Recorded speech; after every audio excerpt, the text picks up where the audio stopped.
好，而家咧就嚟開箱呢個 MG1:100嘅獨角獸 Phoenix 3號。咁呢個係一個普通版本啦，就大家睇下。咁啊，如果去嗰個買嗰個限定版咧，叫瑞士版本咧，就淨啡色盒，就多兩條鳳凰尾嘅。咁啊，呢個就冇鳳凰尾嘅。等陣再講下嗰兩條鳳凰尾可以點啦。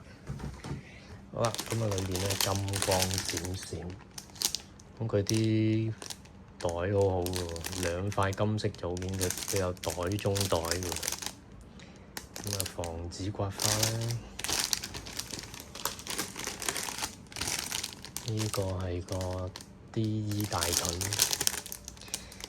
咁佢個鍍金咧就係、聽網民講係鍍完銀色再一浸淺淺地嘅黃，所以咧係比嗰個瑞士版本咧係冇咁金色嘅。不過我係中意冇咁金多啲，嗰啲泰國金就好橙色金色，呢個比較自然啲嘅，會淺色啲呢個金色出嚟嘅效果。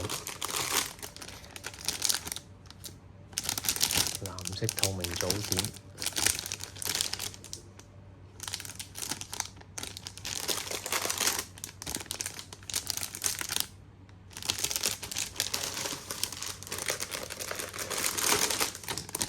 有呢包貼紙，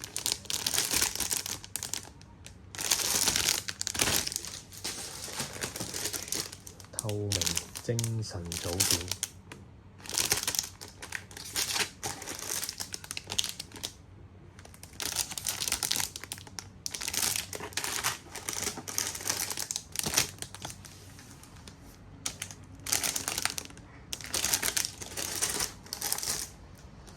咁啊都好大盒啊，好多金色鍍金組件。咁呢盒嘢咧都要690零700蚊。咁如果嗰個瑞士版本咧，送兩條尾嗰個新幕限定版咧，就真係好似賣到1200、1300蚊。咁呢個係應該就係咪水貼咧？好啦，咁啊睇埋個說明書先。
呢個獨角獸咧就獨角獸形態都幾型嘅，爆完甲就都另一個樣。好啦，嗰兩條尾咧就去上網買啦，平價版幾十蚊有啦。